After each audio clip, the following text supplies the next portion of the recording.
Today's topic is microbiology of fermented foods. In this topic, today I will discuss about fermentation of chocolate, fishes and meat products. So let's begin the topic. First topic is microbiology of chocolate. Chocolate comes from the seed of the cacao or chocolate tree. The name of the chocolate tree is Theobomba cacao. It is a Greek word. The meaning of this name is food of the god, that is Theos. Theos means god and Bomas means food. So it is a food of the god.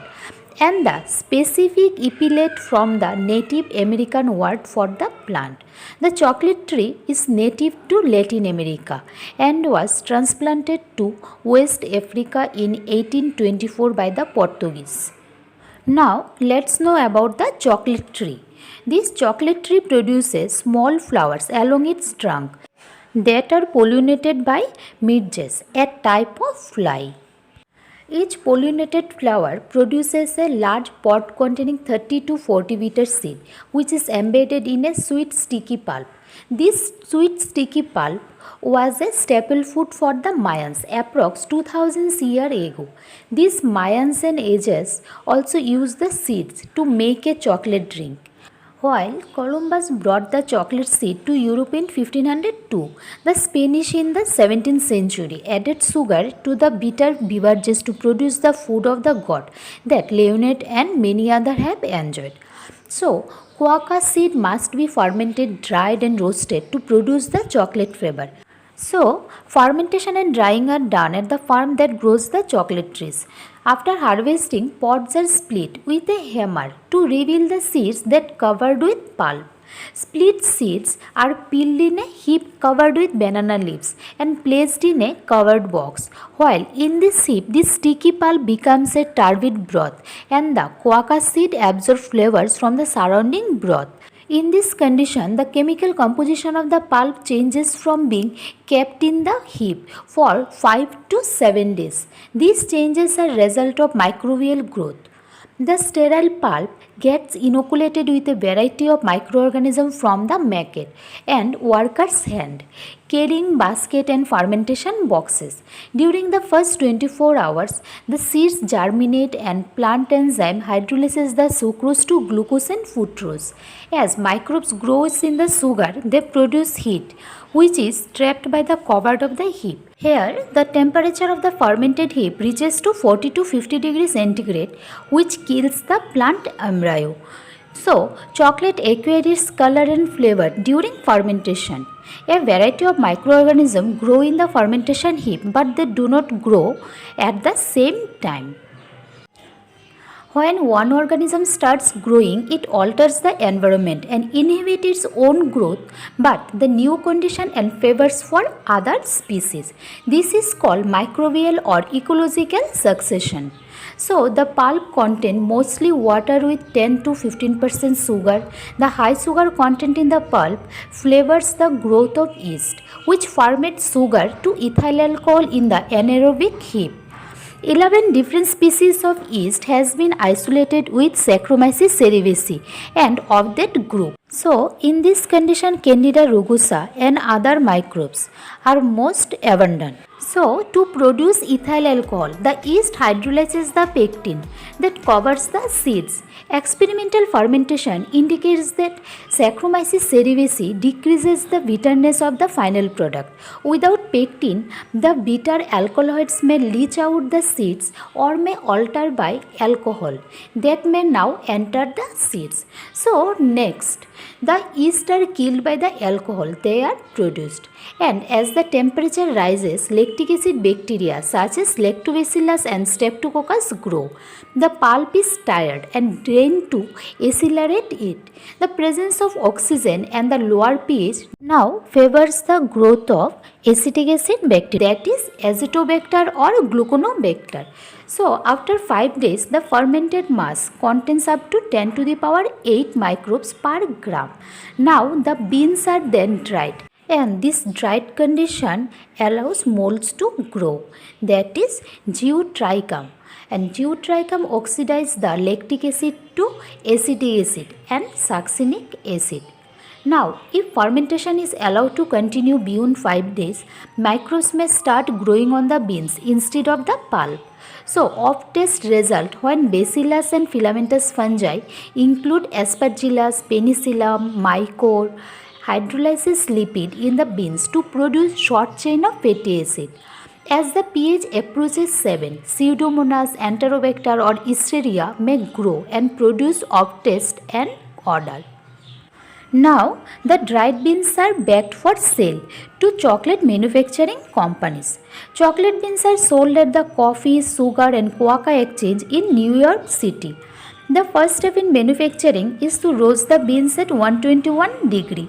Roasting kills most of the microbes, although some species of Bacillus may survive in the roasting process.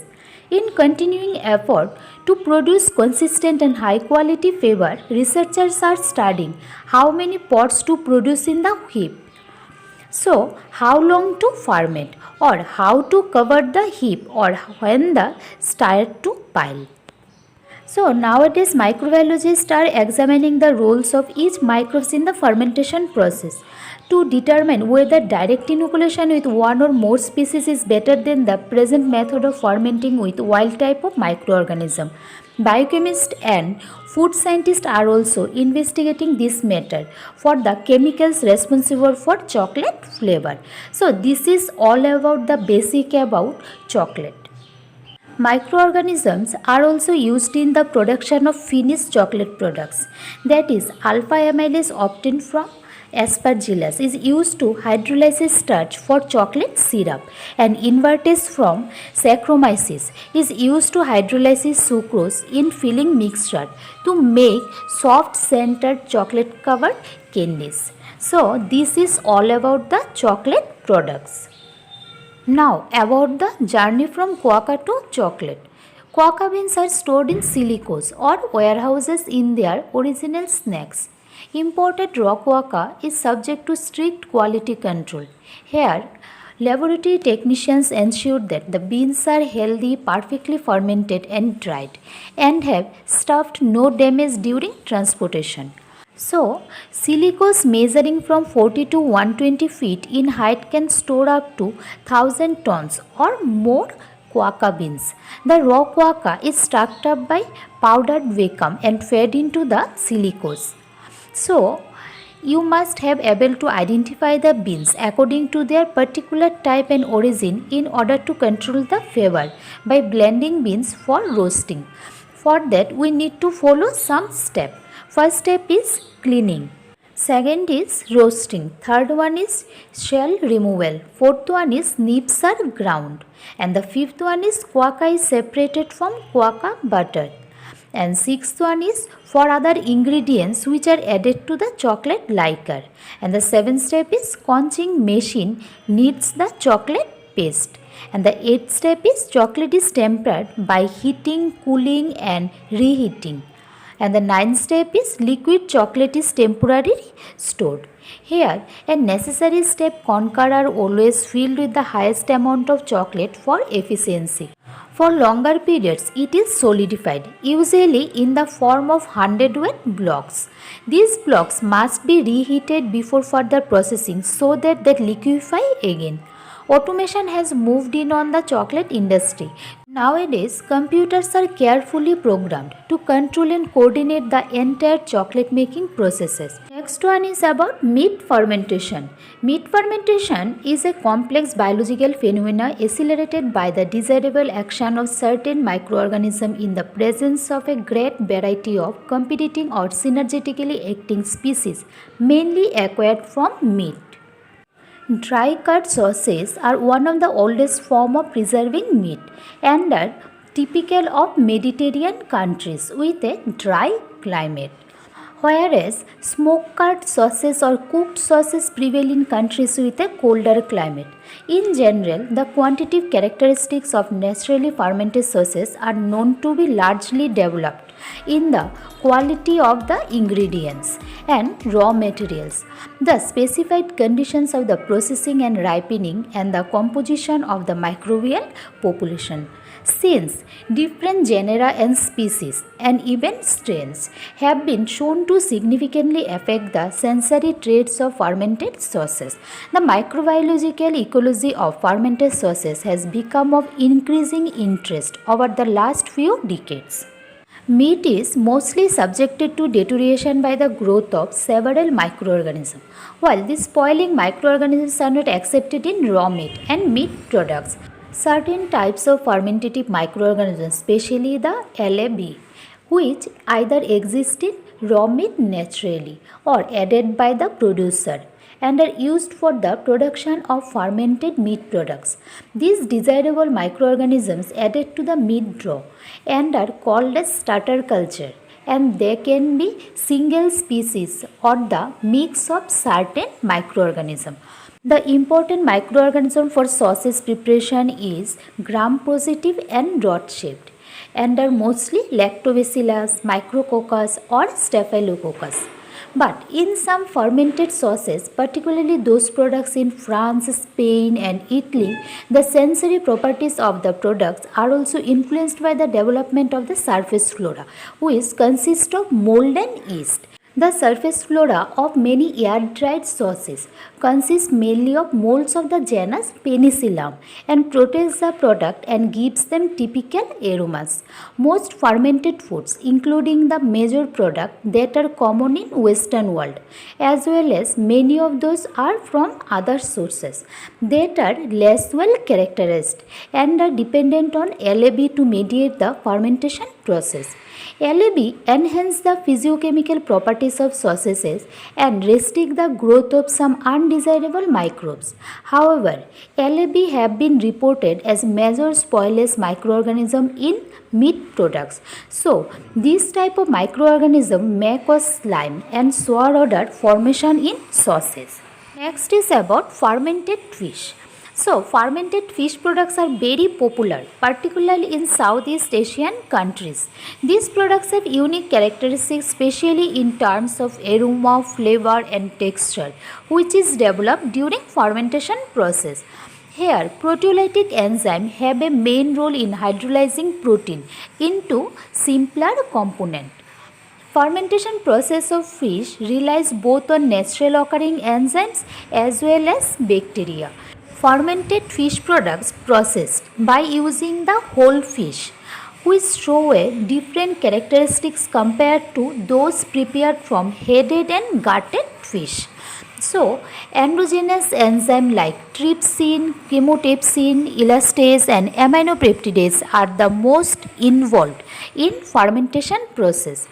Muscle tissue enzymes like peptidase, transaminase, amidase, amino acid decarboxylase, glutamic dehydrogenase and related enzymes may also play a role in fish fermentation. Due to the decreased bacterial number during fermentation, contribution of microbial enzyme to proteolysis may be expected prior to the salting of fish. For fish fermentation, lactic acid bacteria such as Lactococcus species, Lactobacillus bibris and Peptidococcus species are mainly used. Other bacterial species has often been encountered at early stages of fish paste and sauce fermentation and decrease in number through the process. Such strain involve Bacillus species, Micrococcus species or Pseudomonas species. The manufacturing procedure of fermented fish includes packaging all the parts of fish with salt, that is 20 to 50% in tightly sealed earthenware pot or jars. These pots are buried in the ground or exposed to the sun depending on whether the climate is rainy or sunny. Fermentable carbohydrate sources such as cooked rice and molasses may be added to provide the lactic acid bacteria with the energy to assist in producing lactic acid. These play a subsequent role in the fermentation and inhibition of the growth of spoilage microorganisms. High salt concentration are used in fermented fish product to combat microbial spoilage. Therefore, in the presence of high salt concentration, proteolytic enzyme becomes more important in the hydrolysis of fish and protein solubilization. Such proteolytic activity is not necessarily vigorous and a fairly long time is needed to accomplish the desired characteristics in the final product. Such enzyme activity is controlled by the fish species, the body parts used in the process and the fishing season, as well as in the interacting microbial species during processes. So, this is about fermented fish. So, this is all about today. Today I have discussed about the fermentation of chocolate, fermentation of fish and fermentation of meat products. Thank you for watching this video.